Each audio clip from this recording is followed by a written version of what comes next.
समूह संधु गोत्र समुदाय के कुल देव बाबा काल मेहर जी के दिव्या दरबार के आज आपको दिव्या दर्शन करवाने जा रहे हैं।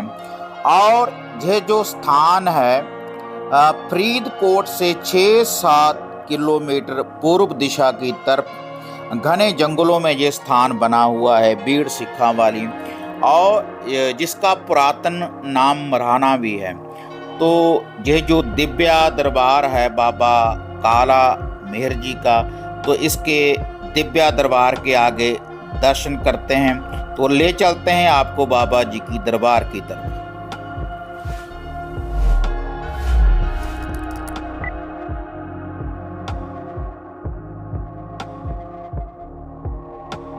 तो जो है आप घना जंगल देख रहे हैं, इसी घने जंगल में बाबा काल मेहर जी का दरबार है। और वह दिव्या स्थान है जो बाबा जी के साथ, बाबा काल मेहर जी के साथ शहीद हुए मीर आलम मरासी बाबा जीवन जी, उनके नाम की तलाई है, तलाई बनी हुई है जहाँ पर। और जो भी साधक, जितने भी संतु गोत्र के साधक जहाँ पर आते हैं, तो सबसे पहले यहाँ पर 7 बार माटी निकालनी होती है।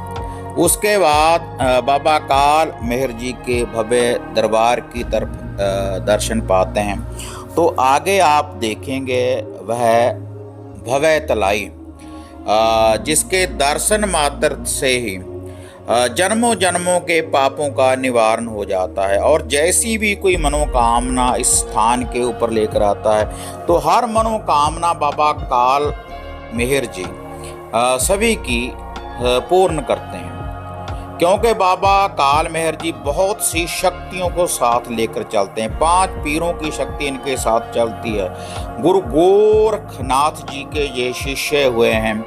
और आदि शक्ति माता काली, भद्रकाली, चौष्ट जोगन, 52 भैरव, बहुत सी शक्तियों को अपने साथ लेकर चलते हैं। और सात्विक और तामसिक विधि के द्वारा बाबा जी को भोग प्रसाद अर्पण किया जाता है। जहाँ पर लड्डुओं का भोग चढ़ाया जाता है, हलवे का भोग चढ़ाया जाता है, चावलों की न्याज जहाँ पर अर्पण होती है बाबा काल मेहर जी के दरबार में। और आगे बाबा जी का जो मुख्य जो भोग प्रसाद है, जो भी संधु गोत्र समुदाय के जितने भी लोग हैं, तो उनको क्या भोग प्रसाद चढ़ाना चाहिए, आगे इस वीडियो के माध्यम से आपको वह भी बताएंगे। और किन चीज़ों को, जैसे कपड़े वगैरह कौन से नहीं पहनने चाहिए और किन को दान दक्षिणा नहीं देनी चाहिए, वह भी इस वीडियो में आगे आपको बताएंगे। तो यह वह छपड़ी है, वह तलाई है जो बाबा जी के साथ शहीद हुए बाबा जीवन मरासी मीर आलम, उनके नाम की ये तलाई है। बाबा जी ने वचन किए थे जिस समय ये शहीद हुए थे, तो के पहले जो इस तलाई के ऊपर आएगा तभी उनकी जो यात्रा है वह मानी जाएगी। इसलिए पहले इस तलाई में हम माटी निकाली जाती है 7 बार। उसके बाद बाबा जी के दरबार में हाजिरी लगती है। यह जो आप भव्य तलाई देख रहे हैं, घने जंगलों में ये तलाई बनी हुई है। तो यही वह सिद्ध तलाई है जहाँ पर आने के बाद साधक की हर मनोकामना पूर्ण होती है। जैसी भी कामना मन में लेकर आते हैं, वैसे ही बाबा काल मेहर जी की जो शक्तियाँ हैं, तो अपने भक्तों की हर मनोकामना को पूर्ण करते हैं। तो इस तलाई में देखिए, आने के बाद जो भी साधक आता है, पहले 7 बार माटी निकालते हैं।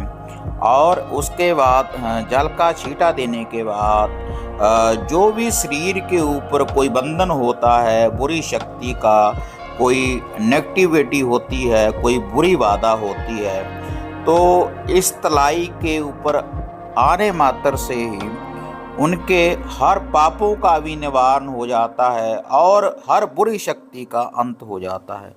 क्योंकि बहुत सी शक्तियाँ अपने साथ लेकर चलते हैं बाबा काला मेहर।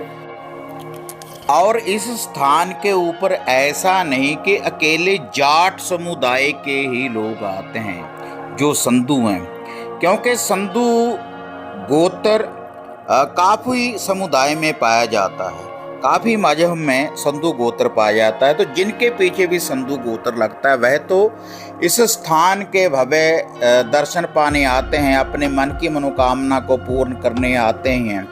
लेकिन इसके अलावा वैसे भी जो संधू गोत्र से नहीं है वह भी यहाँ पर साधक आते हैं, क्योंकि जो भी मनोकामना, इस ये स्थान ही ऐसा है, ये दिव्या दरबार ही ऐसा है, जो भी साधक जहाँ पर आता है बाबा काले मेहर जी के दर्शन पाने हेतु, क्योंकि बहुत सी शक्तियाँ जैसे पीछे भी मैं आपको बता चुका हूँ, तो उनकी हर मनोकामना पूर्ण होती है। जैसे घर में कोई बुरी बाधा होती है, कोई नेगेटिविटी होती है, स्थान के ऊपर आने मात्र से हर नेगेटिविटी, हर बुरी शक्ति का अंत हो जाता है।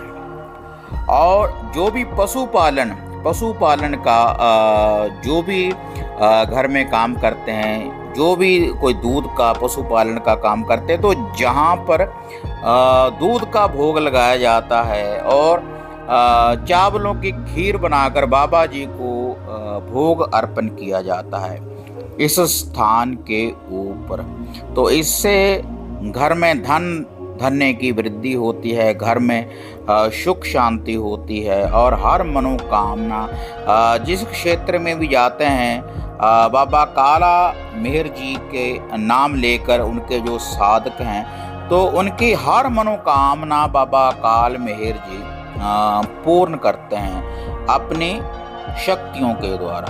बहुत बड़ी शक्ति के मालिक हैं बाबा काल मेहर। तो आगे आपको बाबा काल मेहर जी के भव्य दरबार के दर्शन करवाएंगे, और जितने भी संधू गोत्र के लोग हैं, तो बाबा जी को जो लूफा, जो भोग प्रसाद है, तो 7.25 मीटर की पगड़ी बाबा जी को चढ़ाई जाती है, और 5.25 मीटर का बाबा जी को चोला अर्पण किया जाता है, और जोड़े के रूप में जूती का जोड़ा बाबा जी को अर्पण किया जाता है, और एक खुंडा बाबा जी के स्थान के ऊपर जहाँ पर चढ़ाया जाता है। जब भी उनके घर में कोई बालक जन्म लेता है या कोई भी शुभ कार्य होता है, तो उसके बाद बाबा जी के विवाह का जोड़ा जब भी यहाँ पर आता है, जैसे कि बोलते हैं कि जोड़े की जो मन्नत होती है, सुख होती है, तो जहाँ पर बाबा जी के दरबार में ये भोग प्रसाद अर्पण किया जाता है। और 5.25 किलो गुड़, 5.25 किलो गुड़ बाबा जी को अर्पण किया जाता है इस स्थान के ऊपर। चोला बाबा जी का जो खुंडा है आप देख रहे हैं, और बाबा जी की पगड़ी और बाबा जी का जोड़ा इस स्थान के ऊपर अर्पण किया जाता है। और देसी घी का जोड़ा चिरागों का, आटे के चिराग होने चाहिए, और बाबा जी के स्थान के ऊपर लगाए जाते हैं। और प्याले का भोग, मदरा का भोग जहाँ पर अर्पण किया जाता है, क्योंकि बाबा जी को भोग नहीं लगाया जाता, क्योंकि जो बाबा जी के साथ शक्तियाँ चलती हैं, जैसे आदि शक्ति माता महाकाली, चौष्ट जोगने, जो वह शक्तियाँ हैं जो सभी की मनोकामना को पूर्ण करते हैं, उन शक्तियों के नाम का जहाँ पर श्राव का, मदरा का जहाँ पर भोग प्रसाद अर्पण किया जाता है। अमावस से अगले दिन हर महीने एकम को जहाँ पर बाबा जी का भारी मेला भरता है, साधक आते हैं और जैसी मनोकामना लेकर आते हैं। लूफा भोग प्रसाद एकम को जहाँ पर बाबा जी को भोग प्रसाद अर्पण किया जाता है। और जो चैत्र की एकम होती है मार्च महीने में, तो उस समय जहाँ पर बहुत भारी मेला लगता है बाबा काल मेहर जी का। और ब्राह्मण को दान देना वर्जित है। पहले पहले संधु गोत्र में जब भी कोई खुशी होती है, विवाह शादी हो या कोई बालक जन्म ले, या फिर उनके घर में दूध की वृद्धि हो, जो पशुपालन का काम करते हैं, तो सबसे पहले जो भी दान है तो मीर आलम को अर्पण करना होता है। क्योंकि ब्राह्मण को दान देना बाबा जी ने वर्जित किया है। उसका कारण क्या है? क्योंकि जो ब्राह्मण थे जो इनके साथ रहते थे, तो भट्टियों के साथ रलने के बाद उन्होंने गद्दारी की थी और बाबा जी का शीश कलम किया था ब्राह्मण ने भट्टियों के साथ मिलकर। तो यह है बाबा जी का वह भव्य दरबार जिसके आप ये दर्शन पा रहे हैं। तो आगे वह मठ दिखाएंगे जहाँ पर ये सारा लूफा भोग प्रसाद अर्पण किया जाता है, मदरा का भोग लगाया जाता है। यही बाबा काले मेहर जी का ये भव्य दरबार है, उनका मठ है, उनका ये मेन स्थान है जिसके आप ये भव्य दर्शन पा रहे हैं। बाबा काले मेहर जी पहले ऐसे श्रेष्ठ महापुरुष हुए हैं जो बिना शीश के लड़े और इनका साथ दिया मीर आलम रासी बाबा जीवन जी ने। तो इनके साथ उनकी भी मानता है और इसके साथ ही माता रानी का जहाँ पर चोला भी चढ़ाया जाता है, एक चोले के रूप में एक सूट जहाँ पर अर्पण किया जाता है। बाबा काले मेहर जी का जब भी हम वस्त्र वगैरह अर्पण करते हैं, कुंडा जो भी लुभा भोग प्रसाद लाते हैं, जितने भी संधु गोत्र के लोग हैं, तो माता रानी का साथ में एक चोला जहाँ पर अर्पण किया जाता है। तो इससे साधक की जो संपूर्ण मन्नत है वह पूर्ण होती है। तो पहले मैं पीछे आपको बता चुका हूँ कि नील वस्त्र वर्जित हैं जितने भी संधु गोत्र के लोग हैं। और सबसे पहले जो दान है वह मीर आलम को आपने देना है और ब्राह्मण को सबसे पहले दान देना वर्जित है, क्योंकि उन्होंने गद्दारी की थी, भट्टियों के साथ रले थे। यही बाबा जी का इतिहास है। अगर जानकारी आपको अच्छी लगी, वीडियो को लाइक शेयर और चैनल को सब्सक्राइब करें। तो फिर मिलते हैं एक नई अपडेट के साथ। तब तक जय माँ काली, जय बाबा भैरवनाथ।